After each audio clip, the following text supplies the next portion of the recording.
Well, Robert Earl Dean, we got a great interview today with us. Who do we got with us today, my brother? We are so honored to have this producer and an artist as well from that Dallas Fort Worth area. And he is doing some major things. He works with our sister Keisha Uh-huh. Grandy, who was with Kirk Franklin and family, who we had on not long ago. And he's just doing some wonderful things. And we're so excited to help promote his new single. Ladies and gentlemen, you will know who he is after today, Mr. Ernest J. Lee. Welcome to the Wake Up Morning Show, my brother. Thank you so much, man. Good to be with you guys, man. It's an honor. Well, I'm just going to straight out ask you, is it sunny in Dallas? Because it's a little overcast in San Diego. Well, you know what? Y'all got y'all wires crossed this morning. I work in Dallas a lot. I'm actually from Detroit originally. I'm in Atlanta. What? Okay. I had no idea. Yeah, I'm in Atlanta, Georgia. I'm working on Keisha's project, so I've been in Dallas for the last couple of months, like every other week. So it's been that. But I'm actually in Atlanta. Okay, so Wow. being in Atlanta, let me just go and ask some questions, for you Atlantans. Atlantans. Mhm. Is the old lady gang restaurant really that good? I've only been one time, and it was. I mean, I ain't go. It was okay. I'm not gonna, get no bad review, but it was okay. It was all Okay. right. How about the restaurant This Is It? That's good. Okay. That's All yeah. right. That's Now, wait, It's I a got one more. barbecue one, Yeah, though. well, no, It's I a got one. barbecue place that I be But looking let at me all just the ask time. one more question before you do your barbecue one. My other question is Popeyes or Bojangles? Oh, definitely Popeyes. Bojangles, no. That's a big no for me. Popeyes. Okay. What Okay. about Hattie B's? I've never been to Hattie B's. Now, what's that? You have to put me up on game. It's a restaurant in Atlanta that everybody's talking about with the It must. with the big I dinosaur. said I'm going to go check it out. So okay, Hattie B's. Okay. okay. And my last thing is Jermaine still got his vegan restaurant out there? No, that I don't know, but I know that we have the restaurant called Slutty Vegan. That's the real popular one. So I don't know if he has a hand in that one, but Uh-huh. that's Yeah, what I've heard of everybody that one. Yeah. And, speaks. and we've heard about the slutty vegan. Yeah. We just wanted to know why she had to be slutty. Why couldn't she be sanctified? Sanctified vegan. You- I guess she's serving all the people. So Right. That's yeah. good. I'm gonna come out there and like saying, I'm gonna bring yes, some blessed oil. I'm from yeah, the old school. We're gonna bring some yes. blessed oil. It just We're be, gonna anoint all the walls, the doors, put it it, on the patrons and everybody. and then she gonna be sanctified. Sanctified vegan. vegans. Yes, Yeah. yes. All right. So my friend, we got you here. We done caught you up. You Oh, are God. Atlantean, and Yeah. everybody trying to go to Georgia and everything else. But you're originally from Detroit. yeah. Why did you leave the Detroit. D Right. to go to Atlanta? Well, at the time, I had been in Detroit my whole life, and I was getting ready to turn 40, and I said, I want to do a change. And they say sometimes you don't really grow up until you move away. Correct. And at that time, I just did a lot of music, and I was like, hey, let me do something different. And it was the time. Timing is everything. Mhm. And that was the time. I felt it in my spirit. That was the time. So in 2012, I came down, and I had a brother that was already here. He was pastoring at the time, Mm-hmm. and and I didn't come to actually work with him. I just came because I had come to Atlanta all the time to work and do music, but I never came to, just hang out and stuff like that. So I used to come with him, and I'm like, Atlanta is nice. So I came down here, and it's been maybe the first 2 weeks I was here. I was invited to a some kind of event they were having. One of my friends, writer friends, and I got there, and I'm like, it really is popping down here. And I got a independent movie to do the movie scoring. Like the first month I was here, so it was just like musically, I thought it was a better timing than I was in Detroit at the time. Makes sense. Well, I heard that. One of your rumors. Yeah, I'm just trying to get it right. Don't be loud on me today. Mhm. I heard that Atlanta changed your life because you didn't have to have all your winter clothes like you had to have in Detroit. See, there's flesh and blood didn't reveal that to you, Doc. That See? was the spirit that told you that. So, So what you growing up in Detroit? Did you grow up? What denomination were you? we started out apostolic, Mhm. and then pastor went to a non-denominational. I was from Bishop Wayne T. Jackson's church, Heard of him. the Impact Network he has now, Mhm. and so we were non-denominational from most of my because we was at apostolic maybe for the first 10 years I was there, but I was there 25 years. My mom's still there, a part of the ministry, but it was what happened was Fred Hammond had came in '94. Mhm. I'm telling you age, ain't it? Fred Hammond came in '94 to do. He was a special music, and he sang one of his new songs that he was doing at the time, and the band, we had an outstanding band at the time, Mm-hmm. and director. And so, long story short, it's one of those stories where people are like, hey, this is how this happened. So he sang, and we flowed with him afterwards. So of course, he invited me and the drummer to the studio. He was working on this new record. He had just started Radical for Christ. I had just started my group that I had. So I was still green. So I think growing up in that environment, what my point is, we wrote all those songs. If you notice, on that first CD he did for Radical for Christ, he put on their songs inspired by services at Great Faith Ministries. We wrote our own song. We wrote so many songs. I think that's why I got my writing. It was encouraged to write at that time. We didn't do any other people's music. I think that's what I loved about that environment of being non-denominational. It wasn't really structured like that. We just kind of flowed, and so I think that's how it was supposed to be. So let me ask you a question, because both Robert Earl Dean and I grew up in the Church of God in Christ, and we were among great visionaries. How did the impact of your pastor, because he's a faith walker and he has vision beyond what Yeah. people can see. How did Yeah. his growing up under that leadership shape your leadership today? Seeing him come from like what people see of the Impact Network now is such a major thing of being the first, the only, I think right now, African American, the biggest African American network out there. Seeing from where he come from, just with the faith walk in the first year he was pastoring, I think we brought in like 200 some souls baptized and stuff like that. I Wow. mean, always been a person that was a forward thinker, and I think that God, you don't know stuff until you get older, but That's God, right. he always aligns you with the people that you need at the time. And so because of his leadership style, I think that has shaped the way I do music. You know what I'm saying? Like it's all about, it's not so about faith, meaning that you're not preparing yourself, but it's about faith, meaning that you can do anything, Yes. if you do it. So he, seeing how he grew the church, and see, we moved from one building to the next building, to then we moved to the city, because we was in the suburb at first. We moved to the city of Detroit in 92. And from there, he just exploded. And so I think his leadership style has always been ahead of the game, cutting edge. So let me ask you this question. I want you to give your testimony on family, because it seemed like family is so important to you because you wrote it on yourself. It's inscribed. Hallelujah. And It the other is. one. It is. My mom and dad instilled in. I know everybody say this, but I really am dead serious. They instilled in us love, man. I can't think of a day that I have not talked to my mom. My dad's passed on. Talked to my mom or my brothers. Three brothers. I'm the youngest. We talk every day, more than one time a day, and it's not in the sense of we're so beholden to one another. It's genuine love, Mm-hmm. And I never went a day without being able to reach them, or we ever had a night where we're not speaking. And no, we ain't grow up like that. So Right. that Lead Nation is just a reminder to me of my values and how my mom and dad is still that hardworking to me. And they sold my first keyboard into me. Well, I started on drums, but they sold my first keyboard into me, and when I was 10 years old. And from there, it's just been, it's just been one thing after another. It's been good, and God has been all in it. So I always honor my family. Lead Nation. So growing up in Detroit with that vast musical history, even with the Motown, but on the church side, you had so many people: the Clark sisters, Commission, Vanessa Bell, Thomas Whitfield. The list goes on and on. How did Yeah. that impact you? Because back there, the denominations are almost, you can't even tell because everybody's just fellowshipping and loving on each other. Yeah, well, see, this is what I tell people. The new, and I'm not saying this in a negative way, but the new musicians have it easy because they got YouTube and all this stuff that Correct. teach. Like, well, growing up in Detroit in the 80s and 90s, you had to be able to play because you had you had Thomas Whitfield and all this. You had Twinkie Clark over here. Hmm. You had J. Cole. You had Michael Brooks. You had Oh, Earl.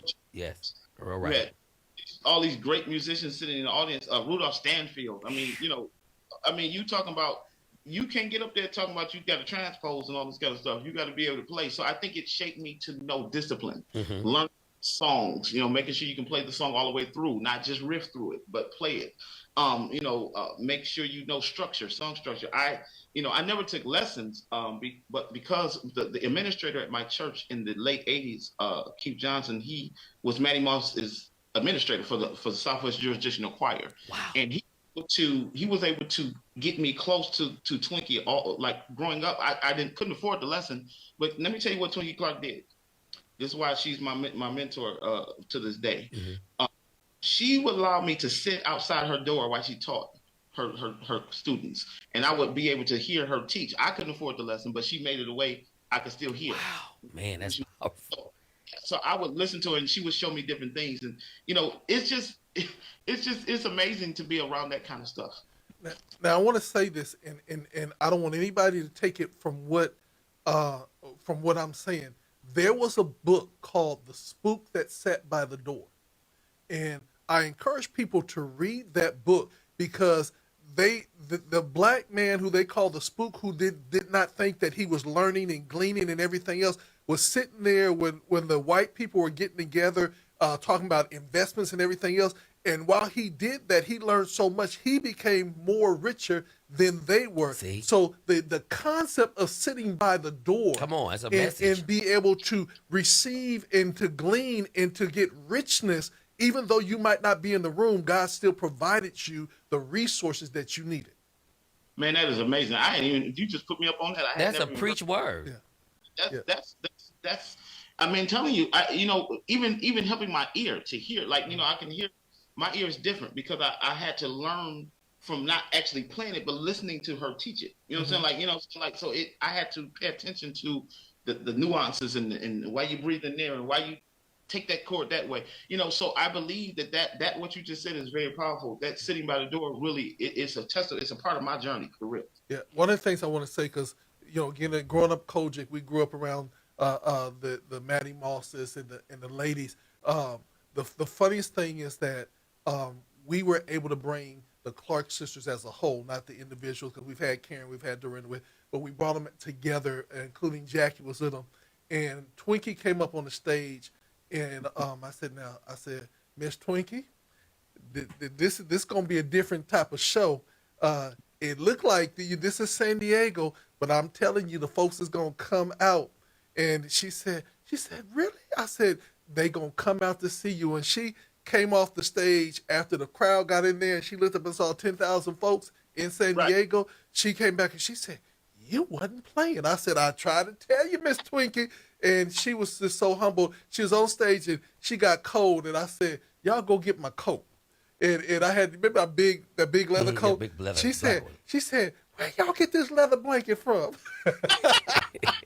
I said, no, ma'am, that's my coat. She said, well, all right. And she cuddled up in my coat. It was so funny. But I love the Clark sisters because they're so iconic, and we want to love on our icons while we still have them. And so now I'm gonna ask a funny question for you. Here's a funny question.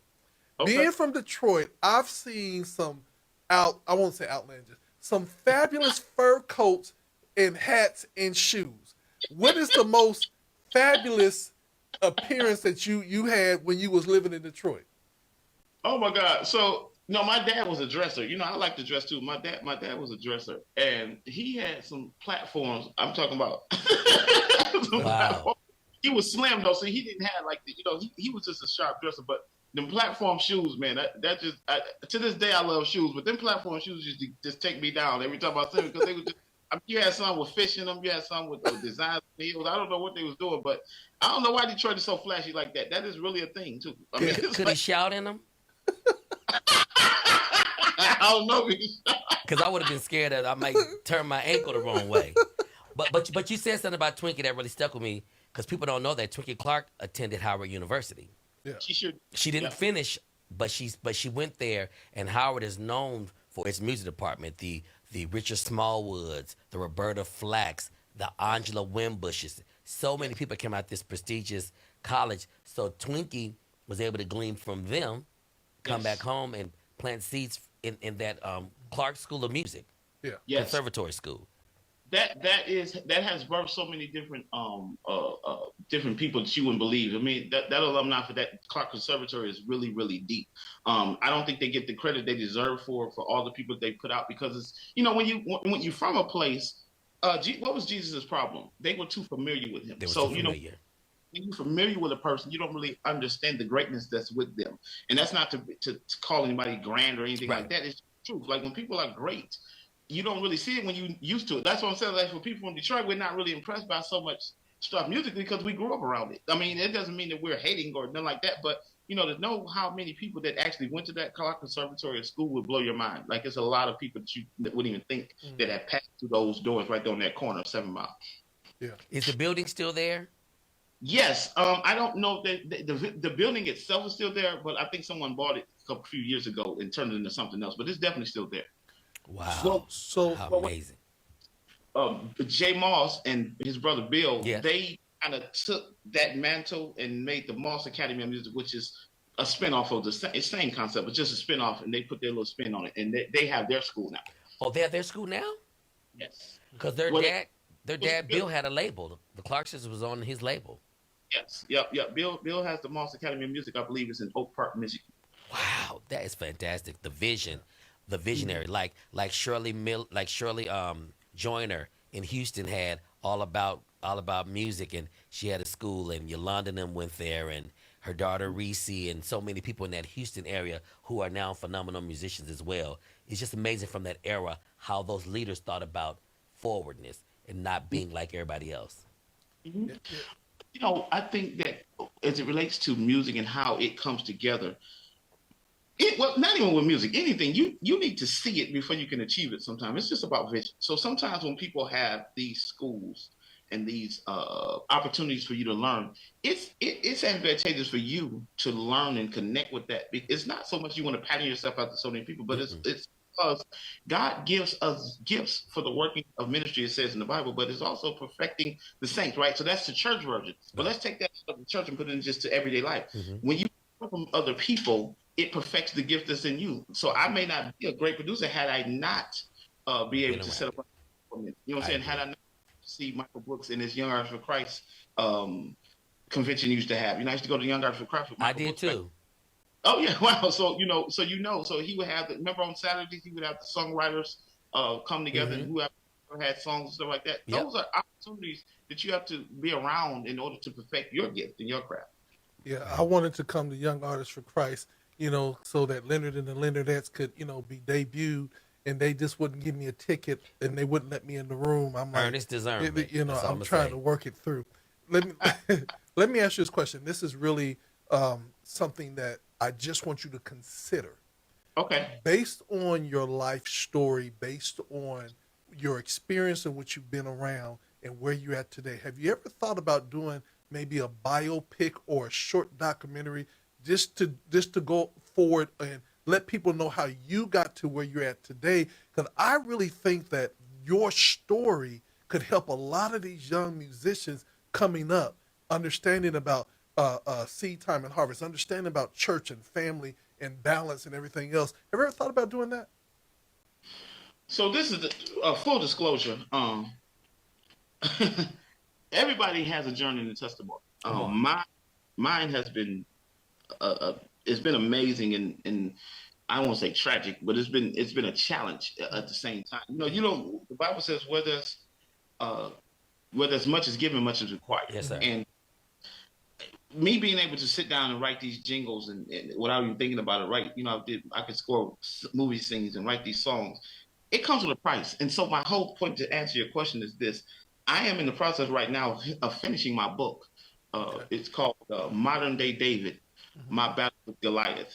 And it's so powerful based on just the things that the world hasn't even heard yet about, just this journey of mine. And someone had already mentioned to me when they saw the script that I was writing with the book, that it would be definitely, something that I could turn into a short story, stuff like that. So I'm definitely that you're confirming that for me. And I'm not saying that in a churchy way. That's deep that you said that, because that is this story will bless. I'm telling you, it's deep.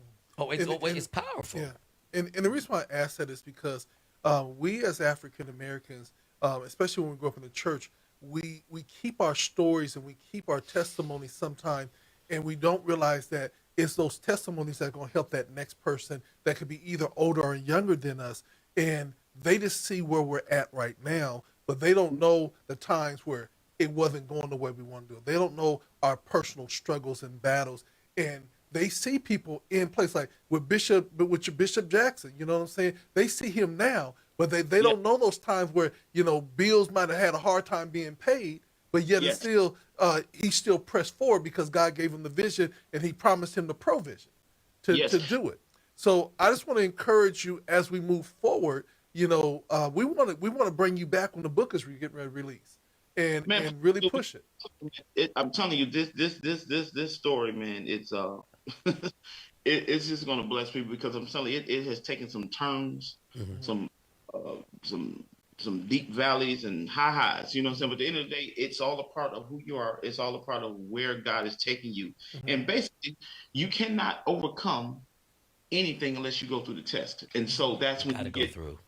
you got to get the prize. And again, you can't write these songs unless you've been through it. That's true.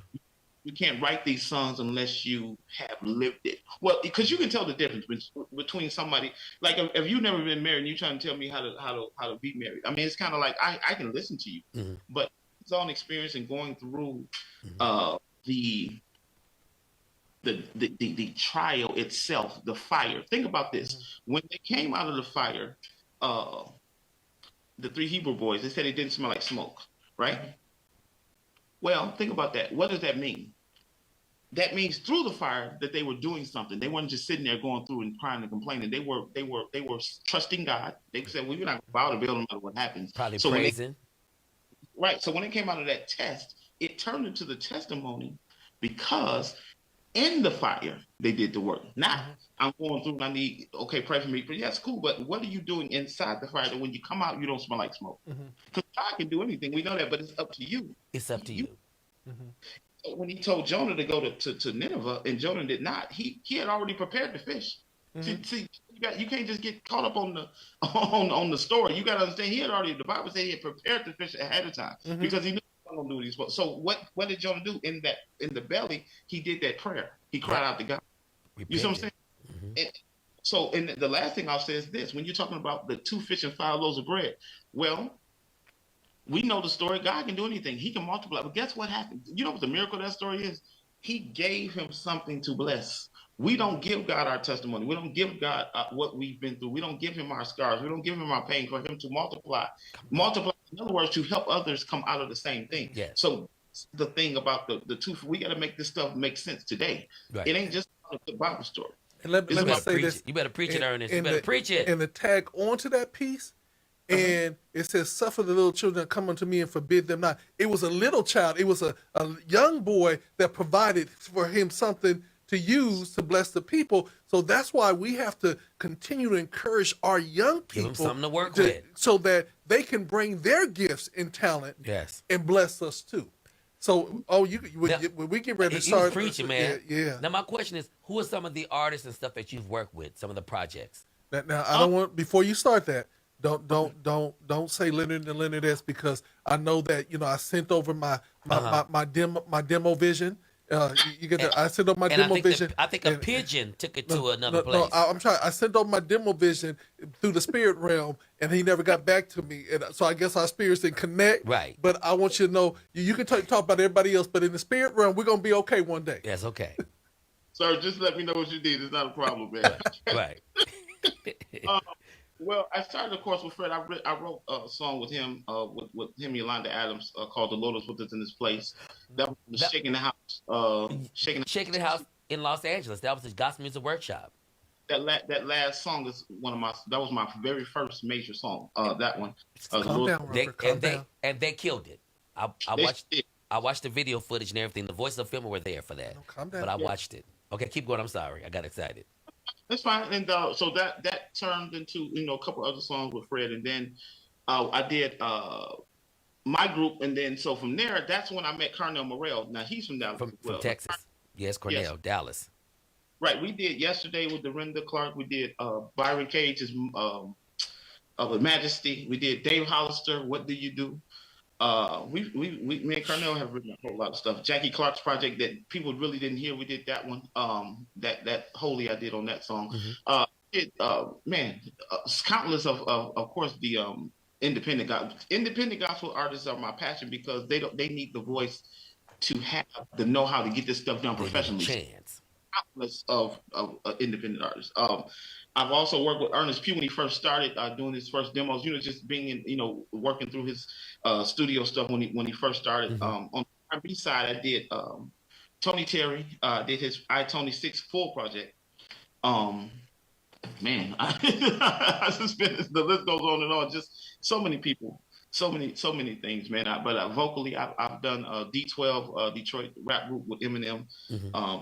Larry Callahan, it's choir out of Detroit that's gaining steam now. I Mm-hmm. mean, it's just like I just it's been a lot. So And how'd you get connected with Keisha? okay, so in 2017, I did a Dalen Collins. I forgot to mention his name. I did his sing. Mm-hmm. Mm-hmm. I did that song he put out a couple years ago. In 2017, I was invited by one of my producer friends from Detroit to be a part of this movie that they were. They needed songs to finish the soundtrack. So Dalen was in town, so he came by the house. I wrote the song while he was sitting there. We did the song. It's called "Set Up to Win," I believe, for the Jesus Freak soundtrack. And from there, when I went to the movie premiere, Keisha was there. So I met her that night, and so we connected that night, and just kind of, how people say they're gonna get together, but we actually did. So we began to just kind of like mess around with some of the songs that we were doing, and so we came up with the songs. So I wrote "So Holy" because what I failed to mention, I was signed to Malaco, Warner Records on Malaco, in the early 2000s, and I owed them one more project in 2010, but it somehow, how it happened, I never had to turn it in. So that song "So Holy" was actually on that project. So we took it back and redid the music and all that stuff, and put her on it. And that song, that's why you can never lose hope of a song, because that song was written in like 2004 or 5. Wow. We heard it here now, and it sounds like it just was written yesterday. Exactly. So, we did the song, and so we're working on her new EP now. I was just in Dallas last week, recording. We're doing some great things with her project, man. And Now, are you gonna keep her church on some of the stuff? well, yeah. Now, see, this is the thing. Now, see, she might get mad at me for saying this. Now, I love Keisha Grandy, but Keisha Grandy's a church girl, and I don't mean that to box her in. No, but come on. That she has is powerful. So it's not about.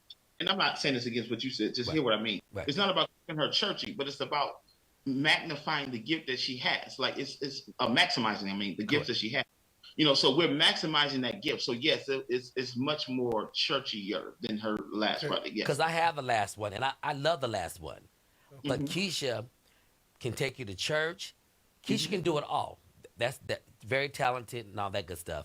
But we know what her substance is, her bottom, and what God took her through. People are going to hear it through her now. Yes. So yes. I'm just going to ask this question. I don't know if it's true or I'm not. gonna ask the question. And I want you to ask your famous question after I ask this question. Okay. But just your animation and everything, I would assume that studio time is a lot of fun too. But can you give me some of your best imitations of some of the people? Because I know you probably be imitating folks up in the studio. What's so funny about my comedy? I'm not a imitator as much as I am I'm an off the cuff guy.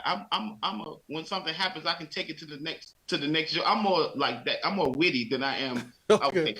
Is it related to? I'm more. Mm-hmm. If you do something silly in the studio and I look at you, my looks like, what was that? You know what I'm saying? Like it's more so it's animation and that kind of way. I'm not really like a comedian in the way it relates. I can just imitate you and do like it's just in the moment. I'm off the cuff. And my writing style is like that. Like if you tell me, hey, we're writing about that stop sign, in the moment I can just do it. So then that's kind of how I am when it comes to work. He reminds me of Puff Daddy, just the whole ambiance. I've been thinking this the whole time. I'm just getting it out. I think CeeLo Green. Oh, I want to work with CeeLo so bad. Yeah. You ever see CeeLo down there? Yes, I've told a true story. One of my writing partners here, I had an opportunity. We demoed some stuff for CeeLo Green maybe 6-7 years ago, and we were able to. He was in the studio vibing with it and everything, but at that time, that's when he took that break from music. I don't know if you guys remember. Mm-hmm. And it never materialized, but just the experience of being in that genius of CeeLo Green is something that you would never forget. Well, you're both church guys. People don't know it, but he's from the church. Yeah. Oh yeah, sure, most definitely. So ask your famous question. Okay, Ernest, I'm gonna give you $5 million to work with. Just do it. Dead or alive, Mm-hmm. who would be in your concert dead or alive. They could be any genre of music. The Ernest J. Lee presents. Lee Nation. Mm. Lee Nation. League Nation. Okay, I gotta go with Michael Jackson. Hmm. I gotta go with Prince. And see, that's gonna take my budget right there. But then, No, they're gonna work with you. right, okay. Friendship. There you go. Then I got to go. I got to go with Kirk Franklin on the gospel side. Hmm. Ty Tribbett, Hmm. and then I got to go. That's a good one. I have. You know what? I knew it was gonna make you think. Let me say Earth, Wind, and Fire to close me. Ooh, that's a good one. Jesus, You know, I just want to say that, you know, not the Leonardettes. I know that you in your spirit realm you wanted the Leonardettes, but you know they retired. They can't come back God out. said, "Let them sleep in heavenly peace." In the spirit realm, they are. Y'all are hilarious, man. I thought you were gonna say somebody like Mint Condition and people like that too. Yeah, but see, that's why I said Earth, Wind, and Fire because see, I'm from the '70s, baby. So you got to give Me me too. some of that. Like Mint Condition is that intricate. Okay. I mean, is that that stuff is smooth and it's Right. grooving. Right. Earth, Wind, and Fire just give you that. You don't know where to start. It's like Yeah. you don't listen to the Verdale, you don't listen to the horns. I mean, it's kind of It's like an the drum. experience. Yeah, there you go. So that's why I said Earth, Wind, and Fire because it's just everything. What about your I mean, female vocalist? in no particular order. Whitney Houston. Jesus. See, I'm a Twinkie Clark fan. See, We are too. We are too. Twinkie in her heyday was something. Her tone. Then you have to go with Aretha Franklin. Okay. Oh man, this is so hard. A I lot have of to it's go. Detroit folk. No, it's not that. Aretha. I mean, come on, Aretha's just. Some of the newer singers I like. I just don't. I'm trying to. I don't know. I don't know. Like it's that's a hard question. I I know. love. I did it on purpose, but I get it because It's my favorite of all time though. who Randy. church girl. Everybody named is funny because musicians and singers, they're named people that are church babies. They may be in the secular world, or they may be in the blues world, they may be in the jazz world, but all of them common denominator is the church. Well, one of the things that I will God's say, special sauce. one of the things I will say is that we as African American people, Mm-hmm. church played a major foundation in our lives for many, many years. Yes, sir. It is only in this season where we're finding more unchurched people, and we can't blame the unchurched for being unchurched because at some point we stepped back and didn't start requiring our children to be involved in church, so they lost that foundation. Correct. And so you know how they say bring back the church choir. Come back to church. Let's Come on back home. reestablish certain things, and then we'll see that no matter how gifted and talented you are, those talents will still come from the church. Come on, musicians, producers, everything, dance instructors, everything. Yeah. Now I'm gonna ask this question: you big on family? You married? Got kids? Got a mortgage? What's going on? No, I'm single. I'm single. I was married before. That's part of my journey. Was married before, and that's a part of my story that will be told Right. as we go. Yes, I was married. I do have 4 children. They're all grown. Okay. 3 college graduates, and my oldest son does music like me. So they make me proud. Of course, I haven't had any drama with them. So God has blessed me with that. My daughter sings and she plays a little bit. I have my baby son's basketball scholarship. It's just been amazing, man, as it relates to kids. What school? Oakland University in Michigan. They have a good basketball program. Kids went to Oakland. We just want to put a caveat. Just because he said he was single, don't hit his DM up. The Lord will let the Lord lead y'all now. Let him findeth you. Findeth you. The man that find. Right. Okay. We've been having a great time with you, my friend. Now let's talk about this new song, this new music. See, and I'm gonna be real straight with you, bruh. I don't know where you've been hiding at, or I don't know if I haven't been able to see you, but the first lick of this song just took me in. I fell out my chair. They were thinking there was an earthquake happening because downstairs, because I fell out my chair, and I was like, He's a musician too, Ernest. Oh, okay, nice, I said, oh my Jesus, who is, I had to give the black term. So I said Negro. Who is this Negro? But what about the song we played Yeah. by Keisha? I didn't realize that you are the one that produced it and wrote it. We've been talking for a while, you and I, but I didn't put the two together. We play that Keisha song and she testifies. That song is anointed. Well, this is the thing, as let me say this like this, as talented as she is, and I am, the chemistry that comes along with these songs Come on. only birthed out of relationships. So actually, in full disclosure, me and Keisha are actually dating now. I felt it in my spirit already. I kind of felt it. So I don't want Blocked. I don't want her to hear me say I'm single and be thinking like, what are you talking about? Blocked. Right. God blocked it. But I already knew it. I felt it. I felt it in my spirit. No, I like that. God blocked it. Right. So don't y'all go on his DM. He done already testified. Right. Yes. So though I am very much, all jokes aside, I'm very much involved in the music process as it relates to songs. You cannot. There's musicians that play. I'm sorry. There's producers that play, and there's musicians that produce. I think I have both, and I don't say that in an arrogant way. I just think I'm able to do both. Mm-hmm. When it comes to interpreting music, interpreting what we're doing, how we're doing it, that's something God gave me. Right. Yeah. Because it's special. For that song to have been done 2010, and then bring it up to 2023, and to hear how impactful it is and how anointed it is. We play that song quite often, and we're a media based station, so we want you to put that out there so that we're legit. So you get some spins from this, bro.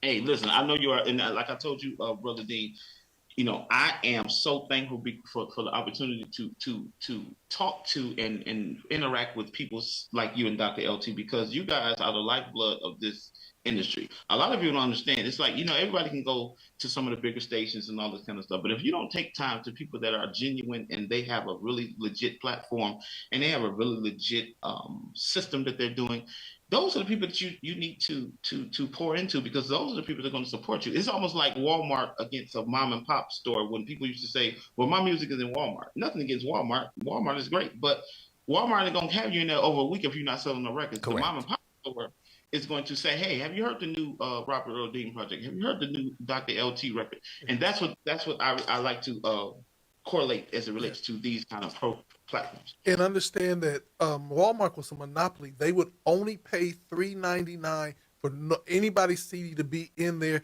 and you only got 2 weeks to make it happen, or was gone. Whereas mom and pops, they were buying them at $7.50 and above, and so you got a bigger royalty increase from the mom and pops. And so, those are the kind of things that we try to tell people. I always try to tell folks, and this is nothing against the Stellars or Grammys or anything else of that nature.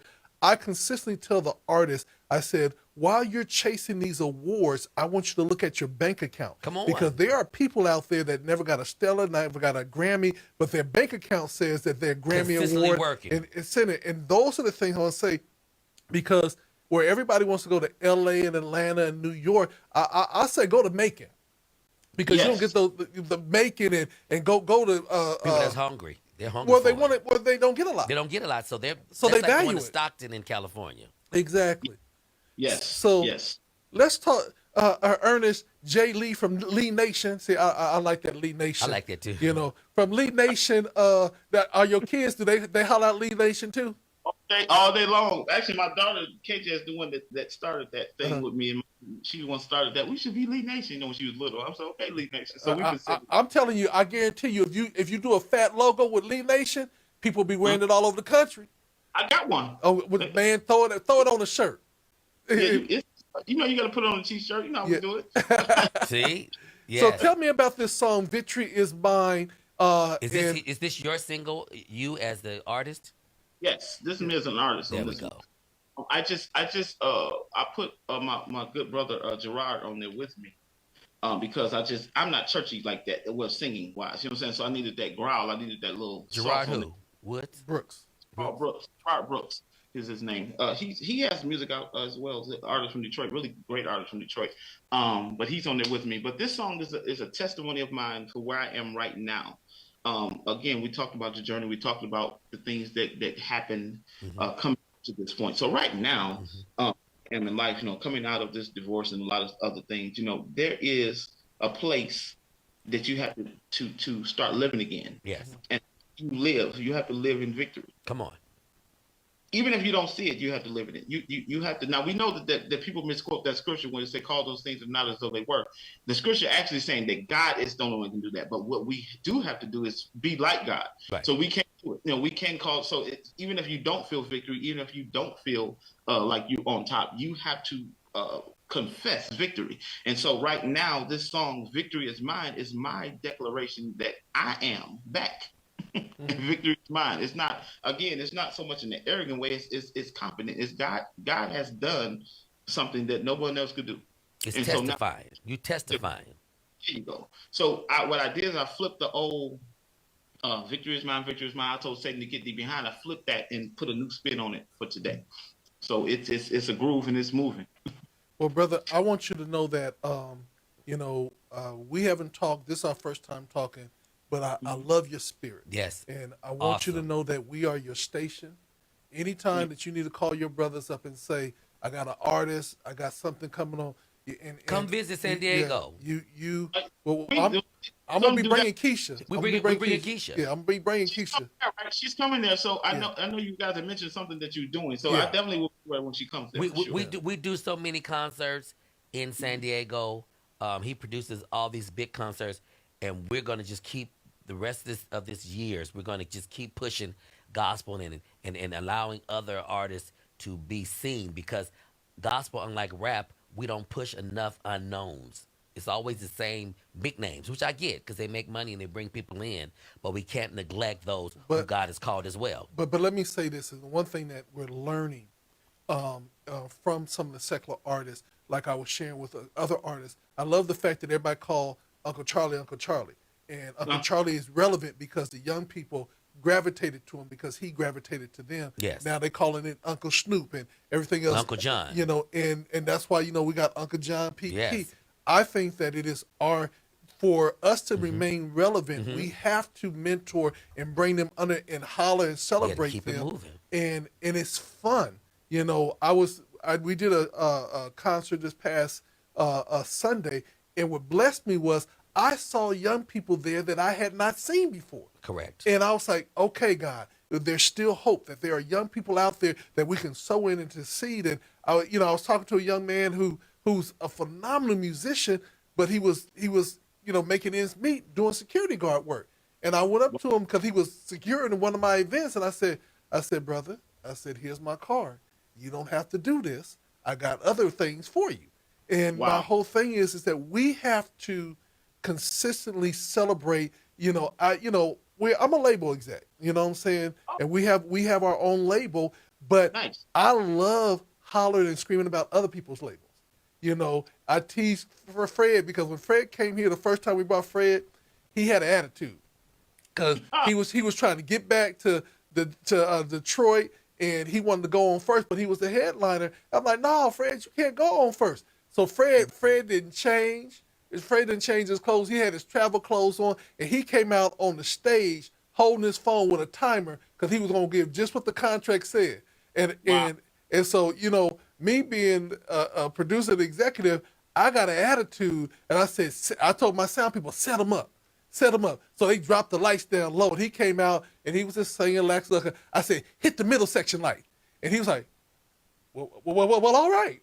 And then I said, light the whole stadium up because we're outdoors in a grandstand, right? Man, when I tell you, Fred put that phone down and put on a concert that was epic, he came off the stage and said, bruh, you didn't tell me. I said, I was trying to tell you, Fred. So the next time we brought him, Fred came. He came for a couple of days. He got out on the yacht. He got Charger gear and all this gear. And it was his first. Concert where he was able to stand after his knee surgeries. And I always try to tell people never despise what seems to be small because it's going to be your biggest overflow. And I thank God that you're sowing into not just the big artists, but the up and coming artists because they are the future and they come up with such great music. So I celebrate Yes, you we for are. Yes, we are. Yes. Well, you got to remember that there is a mandate on our lives to preach and teach the gospel, right? So, what is the gospel in that we do? The gospel in song. So, at Come the on. end of the day, my producer hat that. very seriously as it relates to how I encounter people that are on the come up. Mm-hmm. You got. Let me say this, and I don't know how much time we got. Let me just say this. Give me 1 minute to say this. When I put my first CD out in 2002. I'm trying to say this in a way that says it to bless people. My pastor, Bishop Wayne T. Jackson, at the time, we was in a service, a high service, and he took the CD, and he, those non-denominational churches, we big on the spirit, so he took the CD and threw it out. Oh, tell me, and God's gonna send this music out, and God is gonna send you across the country and all this kind of stuff. And I see this going place. So in my mind, we take everything literal. So in my mind, I'm like, okay, we get ready to go and do this tour and do this. So long story short, my career has been what it is. And along the way, this is what I'm trying to help bless the independent people with. Along the way, I've worked with so many great people, but this is the thing. It wasn't until about 6 months ago, y'all, that I actually realized that prophecy came to pass. Because I'd never been to Germany and Japan and all this kind of stuff as an artist. But let me tell you something. When YouTube and iTunes and all this stuff came out, it changed the game, yes, but we don't understand how much it changed it. Because check this out. When I got a royalty statement from my iTunes and my TuneCore, it was Germany, it was Japan, it was South Africa, it was the Netherlands, it was all these places, South America. So you are international. You are national. So God did take it. Yes, but we look at it as little. Well, I'm on stage with Kirk. I'm not on stage with Fred. I'm not on stage with Donnie McClurkin. It don't matter. It will make room for you. And what we have to understand, my whole point of saying this to the independent people is this: you have to be secure in what God gave you, because at the end of the day, your fruit is not going to look like mine, and I may not ever be a top 10 in your eyes artist as it relates to sales and this and that. But that does not mean you cannot have a great career. That does not mean you cannot make impact. So for me, as I'm producing these independent people, I'm producing them like I'm producing Kirk's records. I'm producing Keisha like I'm producing Whitney Houston. Right.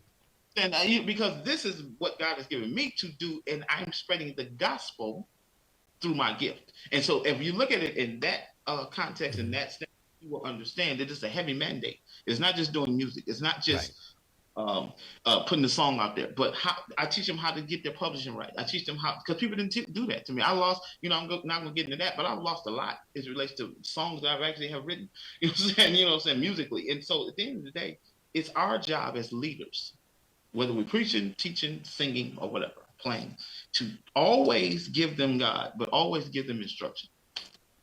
And you know what? People that we think is making money and we see out there is not always what it's cracked up to be too. Independent artists need to know that everything ain't how it looks. And this is what my dad used to teach us, man. Listen, your bills are due every 30 days. Yes, so sir. at the end of whatever lifestyle you built up, whatever bills you have, you're supposed to be making money to support those bills, right? So what people don't understand is when looking at other people's money is their bills are due every 30 days too. So just because it looks like they got it, they robbing people to pay Paul sometimes too, because them gigs ain't coming like they used to all the time. Come on. So you looking the part, but are you really thriving? And see, everything again, it's not about money. It's about impact, man. If we make an impact, the gift will bring you to where you need to be. Come on. Yeah. And I think that is the message. And I always say, you keep saying mandate, our record label is Mandate Records, making a necessary difference at the end. And You prophetic prophet. and one of the things that I try to tell people, you mentioned Jonah, and the Lord gave me a word years ago about understanding your assignment and fulfilling your assignment. And that is the key as we go forth in music and ministry and in life in general. If you understand your assignment, you will have great impact. But your assignment, like if me trying to be a producer like you, that's not my assignment, because God gave you that mandate. Come on. You know what I'm saying? So I never have to be in competition with you because that was not my mandate. That was your mandate. That was your mantle. And that's what I try to get people. God gave Kirk that mantle. And with that mantle came the struggles and the things that he had to go through to be right where he was at. Nobody knows his story fully, but he had to go through some things and get to. And I look at even like with Jamie Foxx right now. Jamie was Eric when he came to San Diego at USIU and in college, and he was singing and he was focused on a singing career, and he became Jamie Foxx when he wanted to do a comedy night. And they said it was a woman's night only, so he put his name down as Jamie Foxx. And that's how it was all birthed. But now, at the height of his pinnacle, he is fighting for his life, but it is his journey. And so I tell people, understand and ask God, what is the journey you will have me go on? And you know, I read a book, and I'll share this with you. There's a book by Miles Monroe, may he rest in paradise, called Married, Single, and Separated in Life After Divorce. Somebody gave me that book while I was yet still married, but that book didn't become used as a tool until I was going through my divorce. Right. You feel what I'm saying? And it allowed me to be in a space to grow that when I got married to my true wife, you know what I'm saying, I was able to understand my true role. And so I tell people all the time, when you go through your journey and you share your journey, that's what blesses people. And I believe in the long run, there are going to be artists that are going to be birthed through your anointing that God has, you know, when he says you're going to be all over the place, I truly believe if you look at your body of work and all the people that you work with, every place you've ever desired to go, your music is gone. And see, that's the thing. I want to hit two things you just said. When, the Bible speaks about Jonathan and David, as relation, and Paul and Silas, same thing. You know, they were teams, and so sometimes we don't understand the power of collaboration and networking with the right individuals, because sometimes God didn't give it all to just like, okay, you on there, Dr. LT, but you have Robert Odin with you, and vice versa.